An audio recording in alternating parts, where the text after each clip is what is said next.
que nós podemos fazer que nos leva a nos afastar de Deus, nos afastar dos irmãos e levando também com base as perguntas que o pessoal no livro de Malaquias fez para Deus, porque como nós estudamos, sabemos de alguns cultos, lives passadas, o livro de Malaquias, ele retrata Deus usando o profeta Malaquias para falar com o povo, e o povo faz 7 perguntas que, enfim, nós sabemos quais são as perguntas, né? Eu falei no começo, e eu vou usar aqui o auxílio da minha colinha, porque preciso, né? Não está na ordem, não está na ordem as. É de acordo com as 7 perguntas, são 7 atitudes que nós podemos fazer que iria desagradar a Deus e iria fazer com que nós nos afastemos dele, com base nas perguntas do livro de Malaquias. Não está na ordem, tá bom? Mas remete às perguntas. A primeira coisa que nós podemos fazer, que é uma atitude de separação, é nós nos esquecermos, nós nos duvidarmos do amor de Deus. Nós duvidarmos do amor de Deus. Isso é uma das coisas que, às vezes, talvez a gente não lembrar do amor de Deus durante nossa rotina, durante nossa noite ou na hora que a gente acorda, vire uma rotina, saber que Deus nos ama, ou às vezes esquecer disso, agradecer a Deus, tudo mais, virar aquela rotina, mas esquecer que Deus realmente, Ele nos ama e o que Ele fez na cruz do Calvário é válido até hoje, sempre será. Não é uma coisa de momento, de quando nós aceitamos, eu sei que Deus me ama, e quando passa tempos e tempos a gente meio que se esquece, ou então às vezes a gente passa por coisas ao longo dos anos que nos faz duvidar do amor de Deus, quando nós não estamos firmes. Essa é uma das coisas, duvidar do amor de Deus. Que foi também o que o povo de Malaquias fez, né? Perguntaram: em que, Senhor, tens nos amado? E aí Deus usa o profeta Malaquias para falar com eles. A segunda coisa é desprezar o nome do Senhor, que também é uma acusação que Deus faz contra o povo. E ele diz: mas em que, Senhor, temos desprezado o teu nome? Nós desprezamos o nome do Senhor quando achamos que a sua obra não é importante, que é justamente a parte onde João Vitor leu, que a gente faz de qualquer forma, que nem o povo de que Malaquias estava falando, que eles levaram um animal cego, um animal coxo, e Deus diz: olha, se vocês pegarem esse animal e forem oferecer para o governador de vocês, ele vai se agradar disso? Não, não vai. Então, né, para Deus tem que ser muito melhor ainda. Então, a gente não fazer de qualquer forma. No tempo deles foi com o animal para o sacrifício, né, para oferecer a Deus as primícias. E aqui com a gente pode ser o quê? Pode ser o trabalho com o Senhor, o comprometimento com a igreja, com a sua obra, e a gente não fazer de qualquer forma, a gente realmente fazer o nosso melhor. Uma terceira coisa é profanar o nome de Deus, que também é uma questão que o povo pergunta, né? Mas, Senhor, em que temos profanado o teu nome? E profanar a Deus, no caso, é quando nós falhamos com Deus, quando nós começamos a falhar com o nosso relacionamento com Deus, nós começamos a falhar com Deus, com o compromisso que nós temos com Deus e com as pessoas ao nosso redor. E os compromissos que a gente tem ao nosso redor também com as pessoas e com Deus. Um exemplo disso no livro de Malaquias é o divórcio, né? Como Deus diz em várias partes da Bíblia, o divórcio é uma coisa que Deus não aceita, né? É uma coisa que eu esqueci a palavra agora, mas sim, abominação.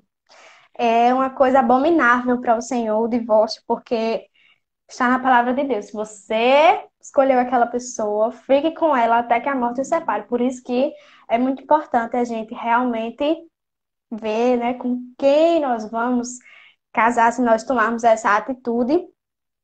E O que que acontece? Deus diz ao povo que eles estão profanando o nome dele e diz que o divórcio é uma dessas coisas, porque o divórcio é abominável ao Senhor, que você tem que ficar com a mulher da sua mocidade até que a morte os separe, né? Então, um exemplo de profanar a Deus no livro de Malaquias seria o divórcio. A quarta coisa é questionar a moral absoluta de Deus e da Bíblia, da palavra dele. Porque esse questionamento da moral absoluta de Deus acontecia no tempo de Malaquias e acontece hoje. Vou dar um exemplo, vou contextualizar mais ou menos aqui para vocês, que é quando as pessoas começam a errar e elas começam a criar ideias para justificar os seus erros. Tudo começa a ser relativo. Não existe mais isso de não tem isso, não tem isso que isso é errado e isso é certo. Não tem isso. Quando a Bíblia diz isso é certo, é sim, sim. Quando diz isso é errado, é não, não, não é para fazer. Então, se é errado e ponto.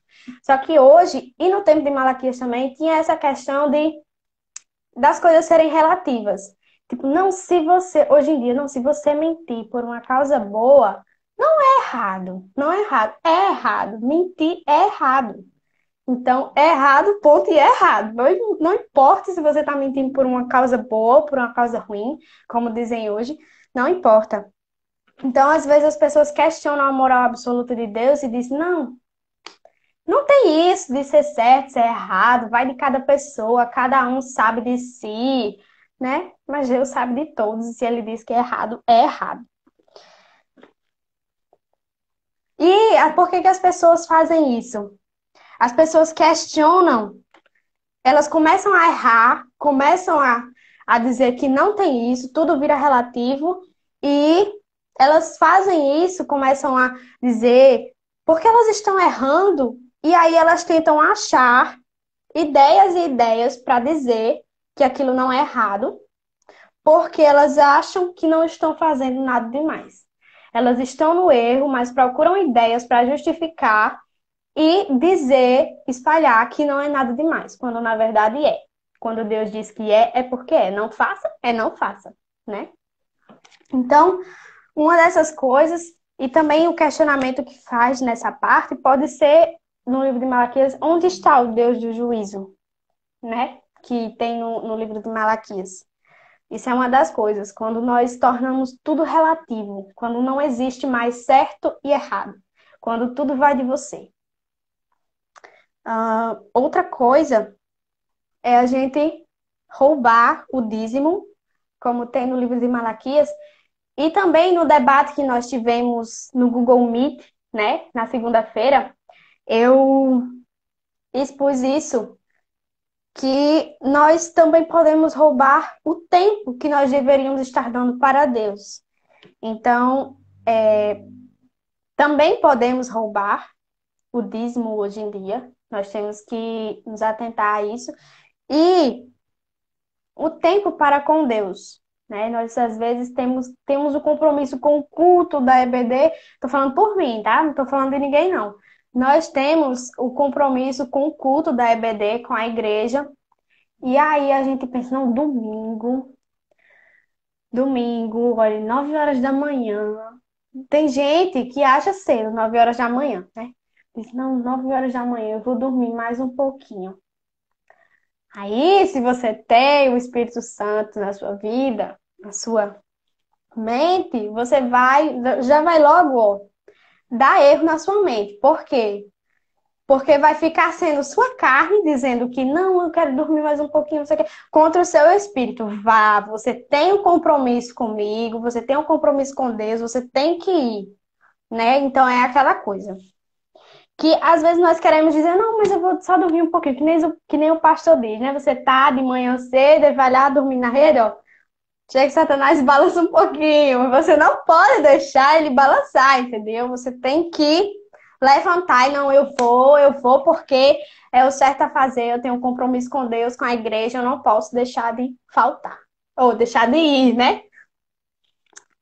Outra coisa É, levando em consideração já o que eu falei, é deixar de frequentar aos cultos, deixar de frequentar as lives, por exemplo, deixar de estar em comunhão, deixar de ir para os eventos, falando mais para nós aqui da mocidade, deixar de participar com a gente nas interações, deixar de estar em comunhão com a gente, tem aquela, quando a gente podia se encontrar, né? Tinha aquelas saídas para lanchar, tinha aqueles momentos de comunhão que hoje nós não podemos ter, mas de qualquer forma nós não podemos nos deixar nos afastar, né? E é aquela parte do que Deus diz que o povo tem que se voltar para Ele, tem que tornar para Ele. E ele diz, mas Senhor, em que temos nos afastado? Em que temos de tornar? Em que havemos de tornar? E Deus diz ao povo, olha, vocês se afastaram de mim, se afastaram dos meus preceitos, se afastaram de tudo. E é isso que ele está querendo dizer. Nós temos que tornar para Deus, nós não podemos nos deixar afastar. Então, nós não podemos deixar de estar presente uns com os outros, nós não podemos deixar de ir aos cultos e ficar participando das lives, de comentar nas lives, que também é um momento onde a gente pode interagir uns com os outros, participar no Meet na segunda-feira, né? Que nós podemos tentar aí deixar isso uma coisa frequente, não só pelo livro de Malaquias mesmo, porque é uma coisa muito boa que acontece. Nós podemos ver a cara de vocês, rir muito, interagir uns com os outros, ler a palavra, orar, é muito importante. Então, a sexta coisa é julgar a palavra de Deus, que tem também, que no caso seria nós passarmos por alguma coisa e nós dizermos, mas de que adianta isso ou aquilo? Tá na Bíblia. Tá, mas de que adianta isso? De que adianta aquilo? Se acontece isso com fulano, fulano é mau, fulano mente, fulano faz isso, fulano faz aquilo. E fulano é bem demais da vida. Bem demais. Ganha seu dinheiro, tem seu carro, tem seu trabalho. É bem demais da vida. Fulano é ruim, mas fulano é assim. E eu, que sou boa, vou pros cultos, não sei o quê, não sei o quê, não sei o quê, não sei o quê, não sei o quê. Acontece isso e isso comigo. Então, foi isso que aconteceu aqui no livro de Malaquias. Às vezes a gente tenta julgar a palavra de Deus. Sim, mas para que isso? Para que agir assim se fulano age assado e fulano Deus não faz nada com ele, mas acontece essas coisas comigo? Gente, não pode acontecer isso. Porque se está acontecendo isso com você, é porque Deus tem um propósito para isso, não é? A palavra de Deus diz que nada acontece sem a permissão de Deus, não cai uma folha da árvore se Deus não permitir.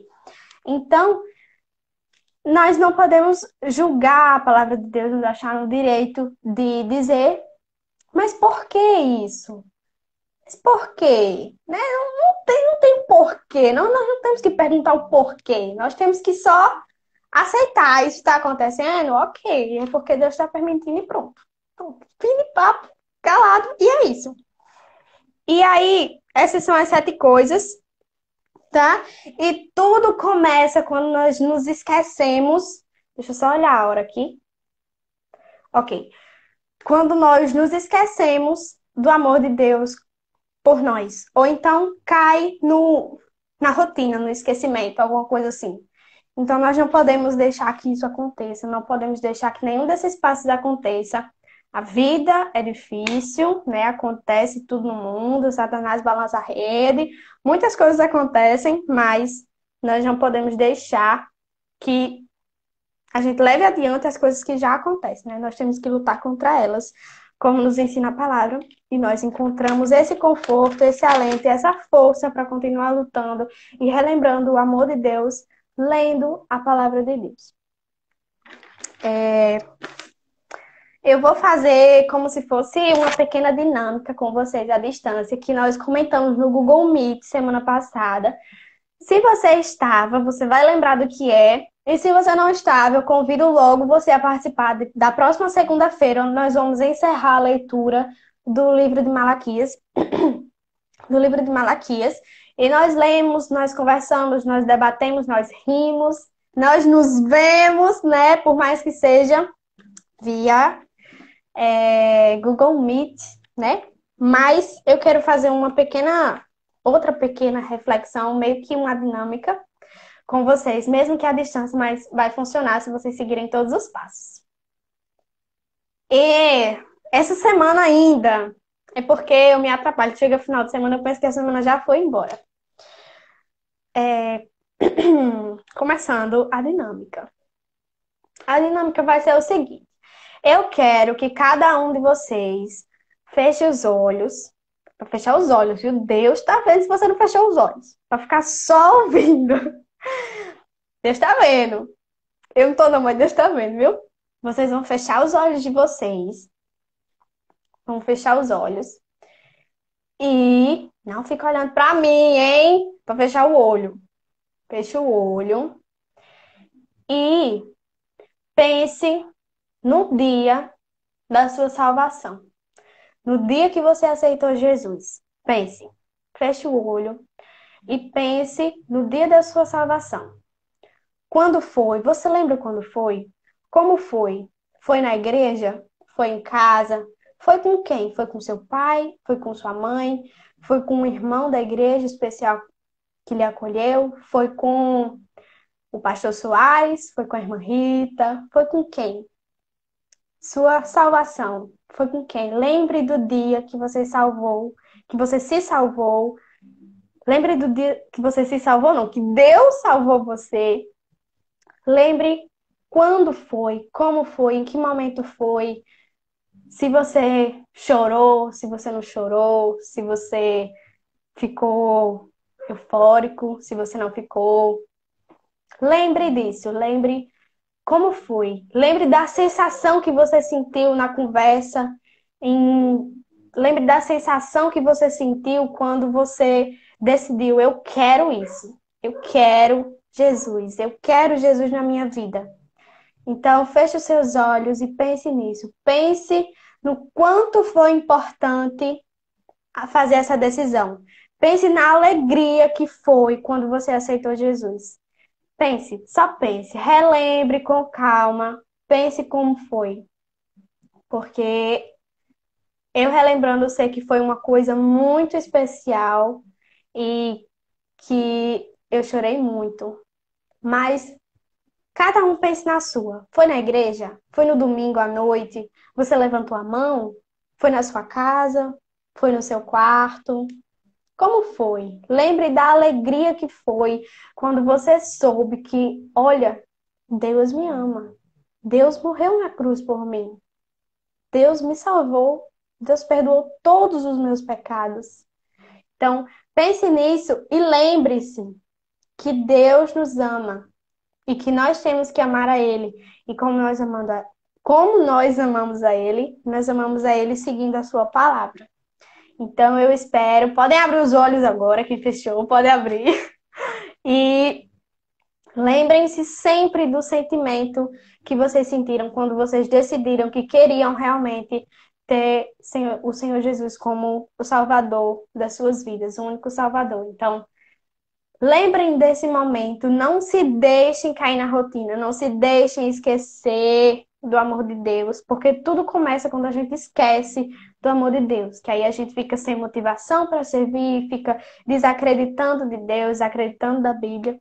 Então, lembre-se do momento em que você aceitou a Cristo como seu único e verdadeiro Salvador. E para mim, eu sei que foi uma emoção enorme. Foi uma emoção enorme. E tenho certeza que quem aceitou Jesus como seu único Salvador se sentiu liberto, mesmo que você nasça na igreja, tenha um berço cristão, mas quando você decide que você realmente você aceita Jesus, olha, eu aceitei Jesus, eu vou para o céu, ele perdoou todos os meus